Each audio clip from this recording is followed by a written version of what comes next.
ওমরে ফারুক বিশাল বড় তরোয়ার নিয়ে তোমাকে মারার জন্য এসেছে, তুমি পালিয়ে যাও। বিশ্বনবী বললেন না, ও চাচা সরে যান, কিছুদিন আগে ওমরের জন্য আমি দোয়া করেছি, আমার মন বলছে আমার দোয়াটা মনে হয় আল্লাহর কাছে কবুল হয়েছে। মক্কা থেকে প্রায় 70-80 কিলোমিটার দূর এই তায়েফ। বিশ্বনবী যে দাওয়াত দিলেন, কিন্তু তায়েফের ছেলেরা বিশ্বনবীকে কি মেরেছে? 3টা জায়গায় বিশ্বনবী বেহুশ হয়েছেন। বিশ্বনবীর গা থেকে ঝরঝর করে রক্ত ঝরেছে, ঠিক কিনা?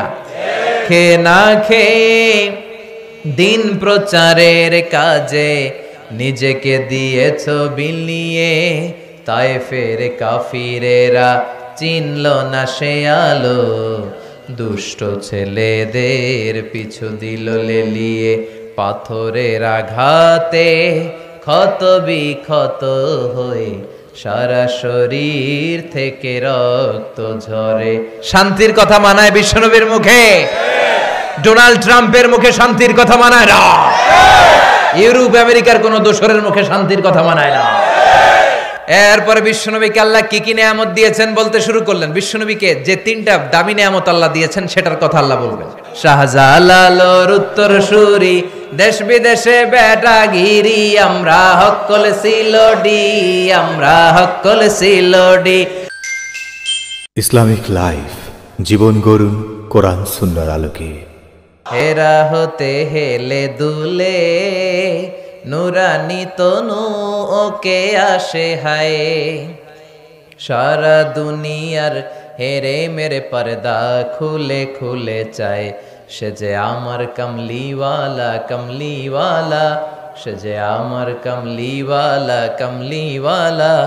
তার ভাবে বিবল রাঙ্গা পায়ের তলে, পর্বত জঙ্গল টল মল টলে, খুরমা খেজুর বাদাম জাফরানি ফুল ঝরে ঝরে যায়, সে যে আমার কমলিওয়ালা কমলিওয়ালা। সুবহানাল্লাহ পড়েন। বিশ্বনবীর যদি আমরা পাইতাম কি যে করতাম, কত দরদ দেখাতাম, কতটা ভালোবাসতাম, ঠিক কিনা? তো এই জন্য আবু জাহেলের শেষ পরিণতিটা ভালো হয় নাই। বদরের প্রান্তরে আবু জাহেল নাই, লোহিত সাগরের ভিতরে ফেরাউন নাই। কথা কন। আল্লাহ অনেক ছাড় দিয়েছেন ফেরাউনকেও।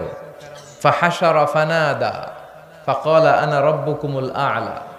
ফেরাউন বিশাল এরকম জামায়াত করে বলতে শুরু করলো, আমি তোদের বড় রব, আমি তোদের বড় রব, আমি তোদের বড় খোদা। আসলে এটা খোদা না হুদা, এটার কোনো পাওয়ার নাই। লোহিত সাগরের পানি খেতে খেতে ওর জীবনটা শেষ। পানি খেতে খেতে যখন ফেরাউন আর খেতে পারে না, তখন হাত তুলা কয় আনা মিনাল মুসলিমিন, আমি মুসলমান, আমি ভালো মানুষ। ফেরাউন যদি মুসলমান হয় আমরা থেকে কি লাভ? কথা বলেন। আল্লাহ বললেন না, তুমি অনেক দেরি করে ফেলেছো ফেরাউন, সময় শেষ। তার মানে ফেরাউনরেও ছাড় দেয় না। চিৎকার করে বলেন ঠিক কিনা? এই ফেরাউনের লাশটা আমি নিজে দেখে এসেছি। আমি 2008 সাল থেকে 2012 এই 4 বছর আমি মিশরে ছিলাম। আমি ধর্ম মন্ত্রণালয়ের একটা পরীক্ষাতে প্রথম স্থান অধিকার করেছিলাম, একটা স্কলারশিপ পরীক্ষা আল আজহার ইউনিভার্সিটির। ফলে আমি এই স্কলারশিপটা পাই। আমি ওখানে যে থিওলজি ডিপার্টমেন্টে, faculty of theology, department of Quranic science, এটাতে ভর্তি হই। আমার দেশের বাইরের প্রথম সফর 2008-এ শুরু হয়, তারপর থেকে চলছে আলহামদুলিল্লাহ। তো ওই প্রথম দেশের বাইরে যে আমি বিশ্বটারে দেখতে শুরু করলাম। প্রথম আমরা মাগরিবের সালাতের সময় আমাদেরকে ফরেন ইন্টারন্যাশনাল স্টুডেন্ট হোস্টেলে নিয়ে যাওয়া হলো। তো আমরা গেলাম, আজান শুরু হলো মাগরিবের। আল্লাহু আকবার আল্লাহু আকবার আল্লাহু আকবার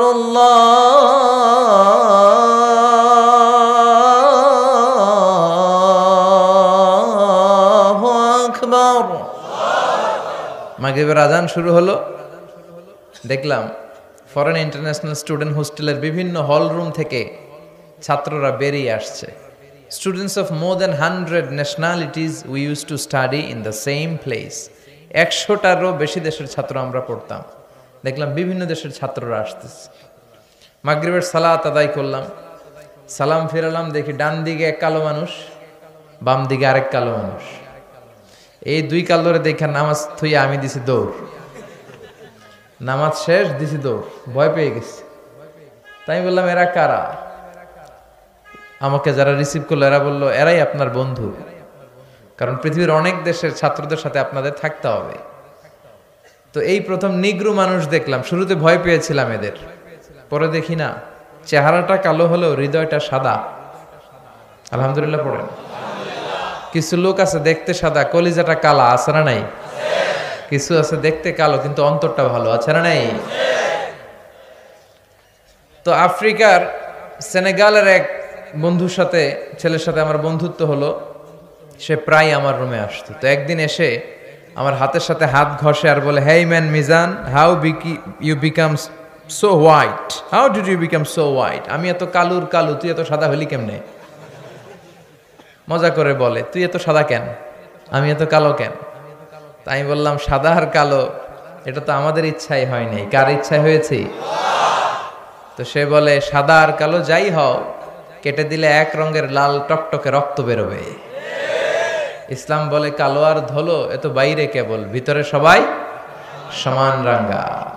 এজন্য কিয়ামতের দিন প্রেসিডেন্টের জন্য আলাদা লাইন হবে বোধহয়, প্রধানমন্ত্রীর জন্য, ডোনাল্ড ট্রাম্পের জন্য লাইন হবে খালি দুইটা। লাইন কয়টা? একটা জান্নাতি আর একটা লা ইয়াস্তাবি আসহাবুন নার ওয়া আসহাবুল জান্নাহ। আসহাবুল জান্নাতি হুমুল the people of paradise and the people of hellfire, they never be equal ever. The people of heaven and paradise, they gain the ultimate success in life. আলহামদুলিল্লাহ পড়েন। যারা জান্নাতি আর যারা জাহান্নামী তারা কখনো সমান হতে পারে? যারা জান্নাতে যাবে তারাই সফল, ঠিক কিনা? এখন সিদ্ধান্ত নিতে হবে আমাদের, আমরা কই যাব? চিল্লায় বলেন তো, আমরা কোথায় যেতে চাই? মালিক তুমি জান্নাতে, তোমার পাশে আমায় একটি ঘর বানিয়ে দিও, একটি ঘর বানিয়ে দিও সে বিভীষিকাময় মহাদিনে, তোমার প্রতিবেশী করে নিও মালিক তুমি জান্নাতে, তোমার পাশে আমায় একটি ঘর বানিয়ে দিও, একটি ঘর বানিয়ে দিও। পড়েন আমিন। এজন্য আমরা জাহান্নামে যেতে চাই না, আমরা কই যেতে চাই? এখানে যেমনি আমরা একত্রিত হলাম, আল্লাহ জান্নাতেও আমাদেরকে একসাথে থাকার তৌফিক দিও, আমরা পড়ি আমিন। তাহলে আল্লাহ ছাড় দেয় কি দেয় না? ফেরাউনরে আল্লাহ ছেড়ে দিছিল? দেয় নাই। এই ফেরাউনের লাশটা আমি নিজে দেখে এসেছি, শুটকি হয়ে আছে, একটা শুটকি মানুষ, হুমকি ধামকে দিত মিশরে, আমি বড় রব এই বলে চিৎকার করত, কিন্তু তার সব শক্তিটারও শেষ করে দিল কে? নমরুদকেও আল্লাহ ছেড়ে দেয় নাই, ছেড়ে দিছে? কথা বলেন। আল্লাহ নমরুদকে কোনো কামান দিয়ে, তলোয়ার দিয়ে, ফেরেশতা বাহিনী দিয়ে মারে নাই, নমরুদকে মেরেছে আল্লাহ ল্যাংড়া মশা দিয়ে। ওই আল্লাহর শক্তি আগের মতো আছে না নাই? ওই আল্লাহর ক্ষমতা আগের মতো আছে না নাই? এজন্য আল্লাহ সব সময় ধরে না, ধরলে ছাড় দেয়, ছেড়ে দেয় না। তিনি ভুলে যায় না, তার এলেমে সব থাকে। এজন্য ভরসা রাখতে হবে কার উপর? চাইতে হবে কার কাছে? আমাদের যত চাওয়া, সব চাওয়াকে যদি তিনি পাওয়াতে রূপান্তরিত করে দেয়, তারপরেও তার ধন ভাণ্ডারের কিছু কমবে? সুবহানাল্লাহ পড়বেন না? এজন্য কার কাছে চাইবেন? চাইলেই আল্লাহ খুশি। ইন্নাহু মান লাম ইয়াসআলিল্লাহা ইয়াগদাবা আলাই। যে বান্দা আল্লাহর কাছে চায় না তারে আল্লাহ পছন্দ করে না। আর যে বারবার বারবার বারবার আল্লাহর কাছে যায়, সে আল্লাহর কাছে প্রিয় হয়ে যায়। চাইবেন তো বেশি বেশি, নিজের জন্য চাবেন, অন্যদের জন্যও চাবেন। নিজের জন্য দোয়া করবেন, অন্যদের জন্যও করবেন। অনেকে বলে হুজুর আমারটা আমি করুম, আমি আরেকজনের জন্য করুম কেন? এরকম আছে না নাই? না, আরেকজনের জন্য দোয়া করলেও লাভ। আপনি যখন অন্য কারোর জন্য দোয়া করেন তখন ফেরেশতারা বলে আল্লাহ ওয়ালাকা ওয়ালাহু বিমিসলিন, সে তার ভাইয়ের জন্য যেই দোয়াটা করেছে এই দোয়া যদি তার দরকার হয়ে থাকে তাহলে এই দোয়াটা তার জন্য আগে কবুল করে নাও। আপনি দোয়া করলেন, আল্লাহ আমার ভাইরে তুমি মাফ করো, ফেরেশতারা বলবে আল্লাহ যিনি দোয়া করতেছে আগে তারে মাফ করো। আপনি দোয়া করলেন, আল্লাহ আমার বোন অসুস্থ, সুস্থ করো, ফেরেশতারা বলবে আল্লাহ যিনি দোয়া করতেছে ওনার যদি কোনো অসুস্থতা থাকে আগে তারে সুস্থতা দিয়ে দাও। তাহলে অন্যের জন্য দোয়া করলে লাভ আছে না নাই? আমরা অনেকে অন্যের ভালোটা দেখতে পারি না, আছে না নাই? খালি নিজেকে নিয়ে ব্যস্ত, কেউ যাতে আমার চেয়ে আগাতে না পারে, কিভাবে ওরে নিচের দিকে নামানো যায়, এরকম টেন্ডেন্সি আছে না নাই? মনে রাখবেন, অন্যের জন্য গর্ত খুললে ওই গর্তে আপনাকে আগে পড়তে হবে। আমাদের অনেকের এরকম মানসিকতা, অন্যের ভালো, অন্যের উন্নতি, ডেভেলপমেন্ট আমরা সহ্য করতে পারি না। এজন্য আমাদের বাংলাদেশের জাতীয় খেলা হাডুডু। জাতীয় খেলার নাম খেলেননি আপনারা?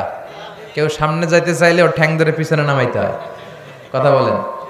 কেউ যাতে উপরের দিকে উঠতে না পারে, উঠলে ওরা ধরে নামা। হাডুডু খেলায় যেমনি কেউ সামনে যেতে চাইলে টেনে হিচড়ে সবাই পেছনে নামায়। তো এটা যেন আমরা না করি, আমরা যেন আল্লাহর উপর ভরসা রাখতে পারি। আল্লাহ তুমি তৌফিক দাও। আরো জোরে পড়ছি আমিন। আমরা এখন যে বইটা থেকে কয়েক মিনিট কথা শুনবো, বইটার নাম সবাই বলেন, আরো জোরে। এই বইটার ভিতরে কোনো ভুল আছে? সন্দেহ আছে? সংশয় আছে? পৃথিবীতে যত কোরআন আছে সব কোরআনের এই নুসখা, এগুলোকে বলে নুসখা। কি বলে? নুসখা। ইংরেজিতে বলে স্ক্রিপচার। এই স্ক্রিপচার গুলোকে যদি আগুন দিয়ে জ্বালিয়ে দেয় কেউ, তাহলে পৃথিবী থেকে কোরআন দূর হয়ে যাবে? কথা কন। যদি আগুন লেগে ধ্বংস হয়ে যায়, ধ্বংস হয়ে যায়, যদি আগুন লেগে যায় পুড়ে যায় পৃথিবীর সব বইয়ের দোকান, বিশ্ব থেকে হারাবে না পবিত্র কোরআন, বিশ্ব থেকে হারাবে না পবিত্র কোরআন। ঠিক কিনা? অসম্ভব। পৃথিবীর সব লাইব্রেরি আপনি জ্বালায় দিতে পারেন, সব জ্বালায় দিতে পারেন, এই কোরআনও জ্বালায় দিতে পারেন, কিন্তু কোরআনকে পৃথিবী থেকে নিশ্চিহ্ন করে দেয়া যাবে না। কারণ কোরআন শুধু সাদা কাগজের এই নুসখার ভিতরেই ছাপা হয় না, এটা মানুষ হৃদয়ে সিনার ভিতরে ধরে রাখে, মুখস্থ করে রাখে। এই যে আসতেছে রমজান মাস, হাফেজ সাহেবরা মুখস্থ পড়াবে না দেখে দেখে, কথা বলেন। তার মানে সিনার ভেতরে কোরআন আছে না নাই? 200 বছরের পরাধীনতার জিনজির ছিল আমাদের এই পাক ভারতে। ব্রিটিশরা যখন চলে যায়, তারা একটা কমিটি করে দিয়েছিল, 11 সদস্যের কমিটি। তাদের দায়িত্ব ছিল যে দেখো তো কোরআন থেকে কিভাবে আলাদা করা যায়। তারা বললে একটাই উপায়, যত কোরআন আছে সব জ্বালায় দেন, যত কোরআন আছে সব, তাহলেই কোরআন থেকে আলাদা।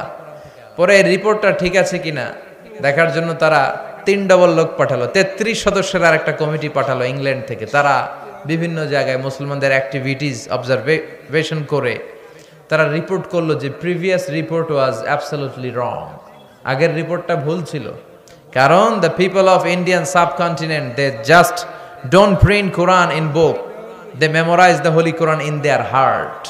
তারা কাগজে কোরআন শুধু লিখে রাখে না, তারা সিনার ভিতরে ধরে রাখে। তার মানে কোরআন জ্বালিয়ে দিলে কোরআন দূর করা যাবে না। মুমিনের হৃদয়ের ভেতরে কোরআন আছে না নাই? সব হাফেজদেরকে হত্যা করতে হবে, প্রতিটা মুমিনকে হত্যা করতে হবে। একটা মুমিন বেঁচে থাকা পর্যন্ত আল্লাহর